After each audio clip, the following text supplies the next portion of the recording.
The power went out for 7 seconds during our quarterly sync, and no one in the room noticed except me. I watched the lights flicker, felt the server room hiccup, then hum back to life like nothing happened. Everyone else kept arguing about invoice formatting, and vendor SLAs like their files didn't just flirt with digital purgatory. That's when I knew, if I ever left, this place would eat itself alive. 12 years. That's how long I kept the skeletons in our network closet from rattling loose. Firewall patches, root access chains, disaster recovery scripts I rewrote in my pajamas after a whiskey night, and a hard drive scare. I was the duct tape behind every seamless migration they bragged about in press releases. The heartbeat monitor to a system no one else understood, and worse, no one wanted to. Grant, my boss, used to call me quiet but expensive, like I was a broken vending machine draining quarters but never spitting out a damn Snickers. He said it in meetings, chuckling like that was charming. Miranda's our ghost in the wires, he once told a new board member. Doesn't say much, but she invoices like a law firm. Everyone laughed. I smiled. Internally noted the version control backups needed checking. I didn't mind being invisible, not at first. There's a certain freedom in being ignored. You can move through the system like a phantom, rearrange architecture without permission, build fail-safes no one notices until they need saving. And when you get really good, you stop needing praise. You just want respect. Or at the very least, not to be publicly referred to as overhead while you're fixing a packet loss issue he doesn't even know exists. Anyway, before I go on, let me say this real quick. If you're enjoying this story, or you just want to support someone who once had to reboot a server in a janitor's closet with a paperclip and a prayer, hit the like button. And maybe, just maybe, subscribe. 90% of you ghosts are listening without clicking anything, and it'd mean the world to the team. Keeps us caffeinated and vengeful. Back to Grant. The guy had the charm of a parking ticket and the memory of a goldfish. He couldn't tell a Linux terminal from a pop-up ad, but he was good at politics. That smug, waxy confidence that came from never getting blamed for anything because someone else always cleaned up the mess. That someone? Yours truly. We had a rhythm. He'd screw something up, like greenlighting a vendor with outdated encryption, and I'd silently reroute the traffic, patch the hole, send him an FYI email he'd never read. Then 6 months later, he'd present a security breakthrough to the board using my damn architecture diagram, with my name cropped out of the corner. The kicker? I kept letting him, because I had something he didn't. Every credential map, every root override, every fallback chain stored redundantly, both in the cloud and in my handwritten notebooks, alphabetized and offline. Why? As if you've ever watched a C-suite exec explain to the FBI how a ransomware attack happened on his watch, you start planning for the day someone finally decides you're expendable. It wasn't fear that made me paranoid. It was experience. I'd seen how they treated people who left, tossed their things in cardboard boxes like evidence from a crime scene, revoked their access mid-coffee, then blamed them when something went wrong 2 weeks later. So I documented everything, even the things I built from scratch, especially those, the mainframe failsafe. It looked like a standard dead man switch. But the final credential, the one no one else even knew was there, required a biannual key rotation I never shared. Not out of spite, just policy my policy, and I tried to warn them. I drafted onboarding manuals. I scheduled access review audits. I sent monthly reminders to Grant to approve security revisions, all ignored. Once, I even walked into his office and laid out a risk heat map that looked like a crime scene photo. He glanced at it and said, "Looks spooky. Can you dumb it down for the PowerPoint?" I dumbed it down, all right. I deleted it. People love to say, if you got hit by a bus tomorrow, we'd be screwed. What they don't realize is, some of us are the bus. And we're tired of being treated like traffic cones. I was halfway through writing an incident report about a misrouted invoice API, something that could have cost us $250,000 in late fees, when Grant's assistant popped her fake tanned head into my office and chirped, "The boardroom needs you in 5. Not Grant needs you, not it's about the API error, just the boardroom needs you. Like I was being summoned to Gotham Oz. I walked in, coffee still hot, brain still in debug mode. The usual suspects were there. Grant with his $700 haircut and $5 logic. The CFO who once asked if we really needed two-factor, and Marlene from HR, flipping through a manila folder like it was a brunch menu. No one made eye contact except the CTO, Jeremy. He gave me a tight, guilty nod. That was my first red flag. Grant stood like he was introducing a magician. So, folks, as part of our new fiscal discipline framework, his new phrase of the week, we've identified key redundancies we can offload to third-party vendors. Case in point, Miranda. He motioned at me like I was a fern. She's been great, real loyal, but at $200,000 a year, that's not sustainable. A managed service provider can do this stuff with a flat SLA and no bonuses. She's a cog, not a strategist. My ears rang, like actual ringing. Not metaphorical, my heart sank crap. I couldn't even process what I was hearing because I was too focused on the fact that he said it in front of me. Not even the decency of a closed-door conversation. Nobody flinched. Just a couple raised eyebrows, a cough, a scribble in the CFO's notebook. Like Grant had announced a printer lease cancellation. not the termination of the person who had architected every single access chain, keeping their precious fintech monstrosity from imploding. The vote was unanimous. Of course it was. Jeremy kept his eyes down. Marlene smiled like she was posing for a photo she'd delete later. HR will walk you through the exit process, Grant said, already sitting back down. You've got 15 minutes to pack. 15 minutes. I didn't scream, I didn't beg, I nodded, calm as an ice tray. But inside, something snapped. Not in a way you'd notice. No broken glass or dramatic speeches. Just this quiet, irreversible shift. A coldness. Like someone had poured antifreeze into my spine. In the elevator, Marlene was already babbling about Cobra paperwork and being here if I needed a reference. I looked at her and thought about how she once asked if a VPN was like antivirus, but sassier. Back at my desk, I moved methodically. Packed up my notebooks, not the server master one, that one never left my apartment, and shut down my terminal. I noticed the contractors they'd hired were already setting up in the adjacent cubicles. One was watching a YouTube tutorial on AWS. Another had a fidget spinner. Before I left, I logged into Legal's shared folder. No one had revoked my access yet, and dropped in a spreadsheet titled Pending Credential Renewals Urgent. 67 items, biannual failsafe rotation at the top, flagged in red. No one opened it. I handed my badge to the security, smiled politely, and walked out into the August heat like I'd just left a dentist appointment. Except the cavity they drilled wasn't in my tooth, it was in the foundation of the entire goddamn company. In the Uber home, I sat motionless, my bag at my feet, my fingers tracing the worn corner of my personal credential journal. I didn't cry. I didn't curse. I just sat there, thinking one thought on repeat. They think this is over. It's not even started. The office smelled like lemon-scented toner and stale ambition. I always hated that smell. I zipped up my laptop bag, slid the notebooks into my tote, minus the good one, the real one, and paused. For a moment, I just stood there in the center of my cubicle, surrounded by 12 years of quietly built dominion. Sticky notes like talismans, Ethernet cables coiled like veins, a mug that said Root Queen given to me as a joke but used religiously. Around me, replacement contractors buzzed like confused bees. One was trying to set up a Slack channel and accidentally started a group chat with our vendor escalation team. Another was staring at a blinking cursor in terminal like it had personally insulted him. It was a circus of bravado and copy-pasted Stack Overflow threads, and they were about to inherit my kingdom. Grant strutted through once, slow enough that I could feel his smirk 2 cubicles away. He clapped the new guy on the back, said something like, "Welcome to the future," then glanced at me like I was a melted ice cream cone someone forgot to throw out. I didn't give him the satisfaction of flinching. I smiled, the small, cold kind, like a goodbye kiss you plant on someone you know you'll bury later. At the front desk, Marlene handed me an exit checklist on company letterhead, as if this was a hotel checkout and not a strategic decapitation. She pointed to the section labeled Knowledge Transfer and said, "Just sign that you've completed all relevant documentation." I tapped the line with my pen. No one's asked me for a key list, or server decom logs, or the 2-step override sequence for the recovery tunnel. She blinked. "I'm sure IT has it. I am IT." She laughed like I'd told a joke. "We've got it covered." "Just sign." I signed, of course. I made a point to write neatly, and I hit them with the kill shot.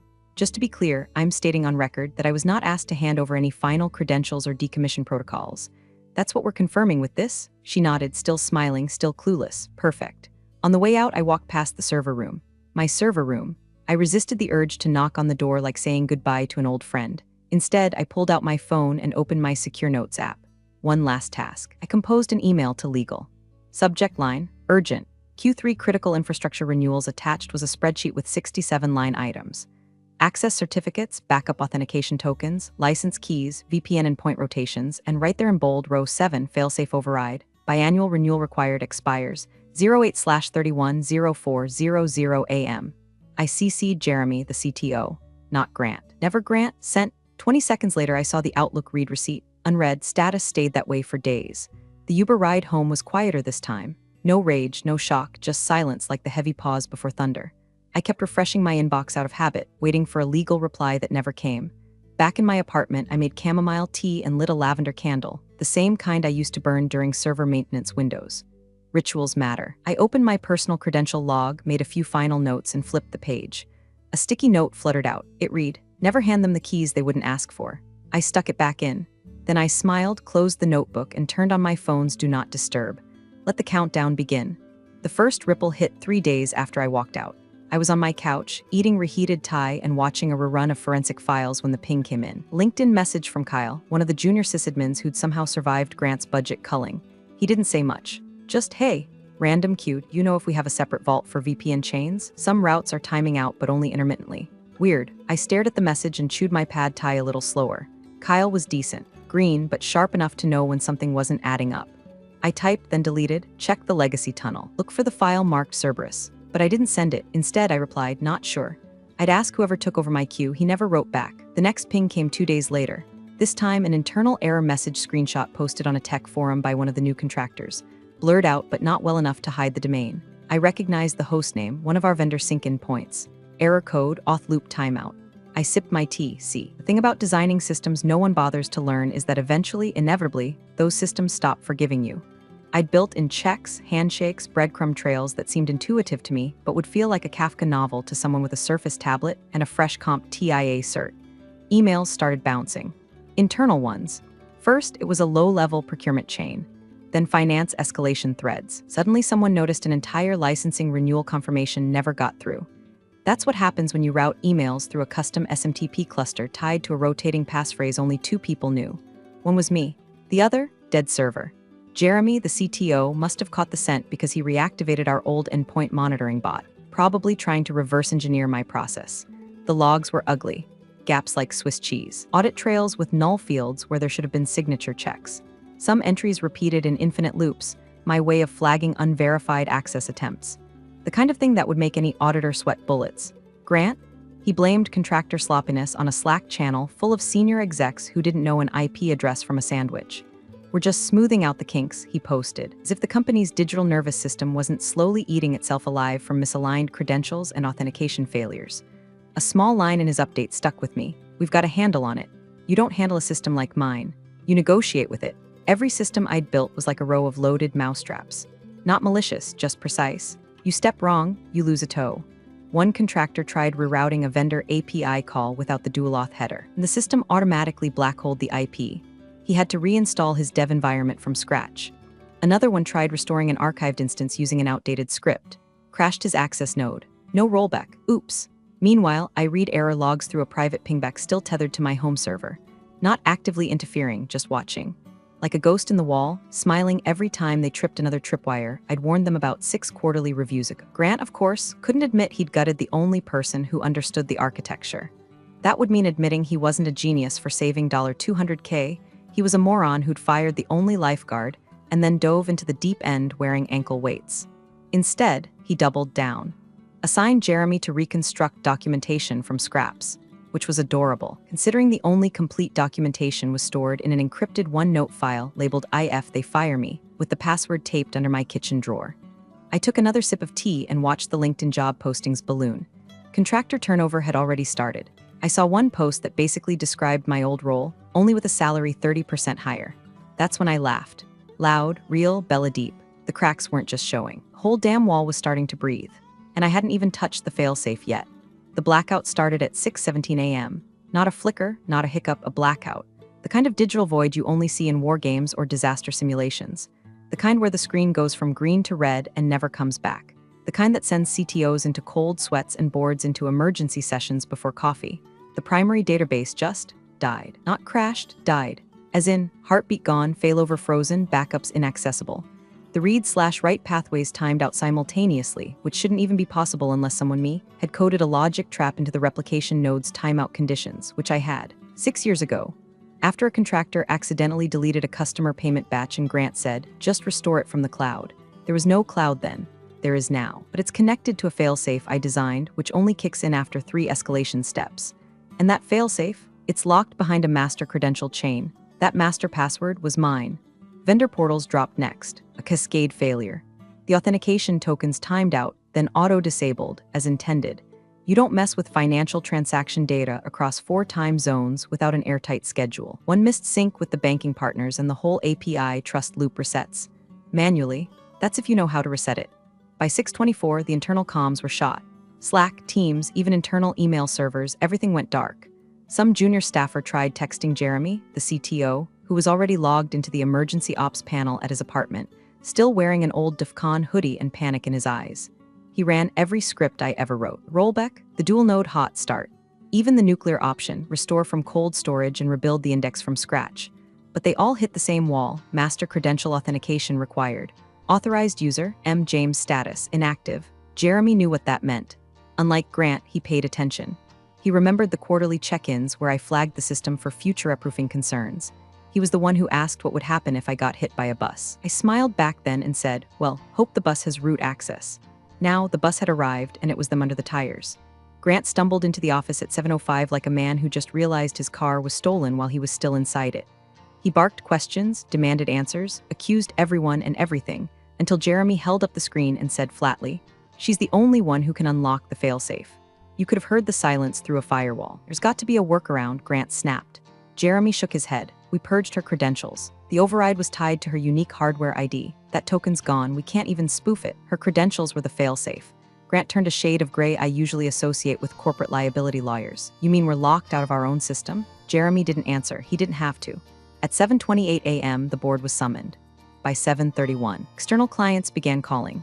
At 7:46, a vendor pinged legal asking why their payment portal was throwing 502, system authentication failure. By 8:12, finance called to say payroll couldn't process because the Atris integration was spitting out encrypted user blocked. Meanwhile, I was on my balcony with a second cup of tea and a croissant, watching birds fight over a Cheeto someone had dropped on the sidewalk. My phone vibrated. Block number, then another. Then a third, voicemails, panicked, confused, slightly sweaty. I didn't answer. I didn't need to because the machine they thought they could run without me had finally done what I always warned it would. It waited. Then it broke. Then it asked politely for the only person who could fix it. And that person was currently debating whether to start her day with yoga or vengeance. The boardroom smelled like printer ink, cheap coffee, and impending doom. Jeremy stood at the head of the table, laptop open, hair still damp from a panic shower, voice cracking as he repeated the same sentence for the third time. She built the failsafe. 12 people sat around the table in varying shades of denial. The CFO was scrolling through last quarter's IT budget like it might contain a magic password. Legal was whispering into her phone, face frozen mid-cringe. One of the VPs actually said, "Can't we just call Microsoft?" Jeremy pinched the bridge of his nose. This isn't a Microsoft issue.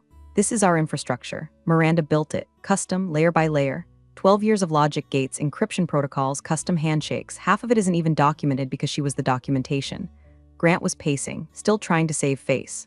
No, that's not possible. She was a tech, not a strategist, just a back-end person. We hired contractors. Jeremy slammed his palm on the table. Not hard, but enough to stun the room. She was the system. The contractors are flailing. They can't even find the credential map. Miranda was the one who designed the vault rotation. She's the reason our infrastructure never failed during those third-party outages. She's the reason our vendors trusted our platform. And she's the reason it's now locked tighter than a submarine door. Silence. Then, slowly, Grant said the words that dropped like bricks in water. You're saying? She's the only one who can reset the network? Jeremy nodded. Yes. I've been digging through everything since 6:30 this morning. Termination files, HR records, asset recovery logs. There's no mention of knowledge transfer. No credential archive. No offboarding handover. The room shifted from tense to horrified. The CTO opened a folder and flipped it around for the board to see. Miranda's offboarding paperwork. Signature at the bottom. One line under documentation transfer, n/a per HR directive. Grant's mouth opened, then closed, then opened again like a fish trying to breathe air. She never gave us the password. Jeremy didn't even blink. You revoked her credentials before you asked. She told HR on record I checked that she hadn't been asked to provide any decommission protocols. HR waved her off. Signed your form, you own that. The legal rep finally spoke, voice barely above a whisper. If she built the system and we have no written transfer of control, then by default, she retains sole functional authority. Someone dropped their pen. Grant sat down slowly like gravity had suddenly doubled. She's doing this on purpose. No, Jeremy replied, cold and tired. You did this. You bragged to the board that she was replaceable. You pushed her out like she was a line item. And now the line item has a name and it's the only name that matters. A beat passed, too. Then someone at the far end of the table asked, can we just ask her for the password? Jeremy closed his laptop. You can try, but I wouldn't expect charity. Across town, I was in my kitchen buttering toast when my lawyer texted. They've figured it out. Call coming soon. You ready? I looked at the screen, smiled, and typed back, they're not ready. I am. The shift had happened. I felt it like the weather changing. The power was no longer in their boardrooms or titles or budgets. The power was sitting in my little apartment, next to a toaster and a cat who refused to learn his name. They had tried to erase me. Now they had to remember every single line of code I ever wrote. Because for the first time in years, they finally knew what I knew. I wasn't just part of the system. I was the system. The first call came in at 8:41 a.m. Locked number, no voicemail. I watched it ring from across the room while stirring honey into my tea like a woman with time. The second call came 4 minutes later. New number, same ringtone. I let that one ring out too. By the third call, this time Jeremy's personal cell, I figured someone in the boardroom finally remembered I existed beyond a badge number and a bullet point on an org chart. Then came the email. Subject, urgent. Infrastructure access required immediately tone. Faux professional, panic sweat bleeding through every polite word. They asked politely if I could assist in restoring access to our core platforms as a matter of shared operational urgency. They offered a temporary consulting title. They even threw in some flimsy line about respecting the legacy I'd left behind. I read it twice, then forwarded it to my attorney. His reply was swift and surgical. Subject, urgent. Infrastructure access hourly rate, $250. Retainer, $50,000, non-refundable, wire only. Terms, full consulting autonomy. No micromanagement, no intermediary approvals. Additional clause, public acknowledgement in the next investor update as lead infrastructure architect, emeritus with full credit for recovery operations. Response required within 24 hours to preserve availability. I reviewed the draft, nodded once, and gave him the green light. Meanwhile, I updated my voicemail. No bitterness, no petness, just clean, clear boundaries. Hi, this is Miranda James. I'm currently unavailable. If this is regarding my former role, please direct all inquiries to my legal representative. Have a secure day. Shortly after, I got a read receipt. And then the dance began. Grant sent a follow-up email an hour later, this time CCing everyone from the CFO to someone at legal I didn't recognize. The tone had changed. Less urgent favor, more were prepared to make this worth your time. It still reeked of desperation. They didn't understand I wasn't negotiating from a place of hurt. I wasn't out for revenge. Not anymore. That ship had sailed the second they called me a cog. What I wanted now was control. Not just of the system, but of the narrative. So I revised the consulting clause myself before sending it back. In addition to the retainer and title, they would also include my name in the official Q3 earnings statement under key contributors to business continuity and grant me authorship credit on any public-facing infrastructure white papers for the next fiscal year. I hit send. Then I took a long walk. By the time I returned, the wire transfer had cleared. I didn't smile, not yet. There was still work to do, but it was on my terms now. Not as a replaceable cog, not as quiet but expensive, not as the woman they forgot until everything broke, but as the architect who held the keys to their digital kingdom and who finally made them pay to knock on the door. Grant didn't take it well. He never does when the spotlight shifts away from his jawline and toward accountability. By noon, after the payment cleared and the paperwork was signed, he started the blame tour. First stop, Jeremy. Poor guy didn't even get through his sandwich before Grant barged into his office demanding to know why none of the contractors had restored functionality yet, and how Miranda, a glorified sysadmin, his words, could have possibly locked them out. Jeremy calmly reminded him that I wasn't just a sysadmin. I was the sysadmin who'd kept the company from imploding more than once, usually while Grant was busy giving keynote speeches about scalable innovation in his rented TED Light voice. Grant didn't like that. Next stop was legal. He charged in, red-faced, waving the consulting contract like it was a ransom note. "This is extortion," he shouted. Legal didn't even look up. It's consulting. She sabotaged the system. Now they looked up. She built the system, Grant. You can't sabotage something you architected, especially when you warned us repeatedly about knowledge transfer gaps. He puffed up. Well, she signed the offboarding agreement. That means she signed the old version, the lead counsel interrupted, flipping through a binder without even pretending to respect his title. The updated policy requiring mandatory credential disclosures was never retroactively signed. You pushed that rollout to Q4 to focus on morale. Your words, a silence fell. Then, as if summoned by fate, junior IT staffer knocked sheepishly on the door, sweat on his upper lip. Laptop hugged to his chest like a shield. Sorry to interrupt, but I was digging through the network documentation folders like you asked, and I found this. He slid the laptop onto the conference table and pulled up a PDF, dated 6 months prior. Title, Credential Consolidation Risk Report authored by M. James. It was thorough, professional, included an escalation matrix, screenshots of access overlap vulnerabilities, and a final summary slide that read, "This current structure is a single point of failure. If left unaddressed, it poses significant risk to business continuity." Below it, status, rejected too technical. Initialed by Grant. The room went still. Grant's hands clenched into fists, then released, then clenched again. This doesn't mean she didn't plan this. Jeremy spoke up, quiet and lethal. You can't scream sabotage when she warned you 6 months in advance. That's not sabotage, Grant. That's foresight. The legal team exchanged looks. Someone muttered, "We need to start prepping board language." Grant backed away like he'd just realized the floor was made of glass and he was standing over a pit of his own hubris. He mumbled something about reviewing options and retreated to his office, door shut like a tomb. Across town, I sat on a video call with a contractor who now worked for me, walking them through a clean reboot of the vendor API layer. I didn't gloat. I didn't say I told you so. I just watched the system hum back to life, one layer at a time, as if it had just been waiting for my voice to come back. Grant may have still been CEO on paper, But in every way that mattered, he'd been quietly fired by the system itself, and I hadn't even touched his severance. At 4:03 p.m., my phone finally rang with the tone I'd been waiting for. Not the frantic flurry of blocked numbers or thinly veiled desperation from mid-level execs, but a direct line. Board member line 2. I let it ring once, then twice. Then I answered, Miranda James speaking. The voice on the other end was tight, clipped, corporate in the way only legal damage control can be. Miss James, I'd like to formally request your assistance in restoring core systems. The board has unanimously approved the terms of your consulting engagement and recognizes your unique role in infrastructure continuity. I kept my tone even. I assume the retainer's cleared. It has, and the updated clause regarding attribution, filed with investor relations. Your name will appear in the recovery statement. I took a breath, not out of nerves, just to enjoy the moment. Then let's be. I booted up the secure environment I'd kept on ice, logged into my isolated terminal, slid on my noise-canceling headphones, not for audio but for the sacred ritual of deep work. I cracked my knuckles once, then opened the vault. The system greeted me like an old friend, no fanfare. Just clean lines, responsive nodes, and layers of encryption that felt like brushing cobwebs off a door only I had the key to.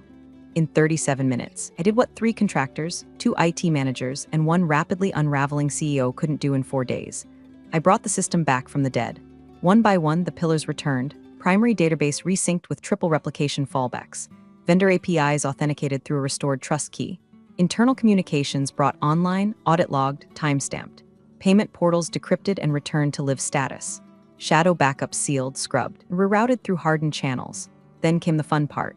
I invalidated every credential associated with the current executive access chain, softly, silently, no alarms, just a gentle digital expiration of the identities that had once controlled my system like they owned it, and I issued new credentials to people who respected the process. When it was done, I ran one final scan. Clean, stable, unbreached. I logged out. 12 hours later, wire transfer was confirmed. My account blinked with a neat 6-figure sparkle. My name appeared on the company's official statement as Miranda James, Lead Infrastructure Architect, Emeritus, instrumental in restoring full operational continuity and securing long-term system stability. Instrumental. Cute. The next day, someone leaked an internal memo. Board of Directors initiates leadership review of CEO Grant Mercer. The subtext wasn't subtle. Translation, we trusted you, you fired her. She saved us, you're next. I read it once, then deleted it. That night I stood at my kitchen window, sipping a glass of Cabernet, watching the city breathe beneath me. I felt no glee, no hunger for more, just satisfaction, the rare kind. The kind that comes when you burn the bridge but build a palace from the ashes. Replaceable cog? I whispered, half to myself. Then I smiled. Funny how the whole machine stalled without me. You're the real MVPs of the office jungle. Thanks for watching. Smash that subscribe button, or the coffee pot might just forget your next brew.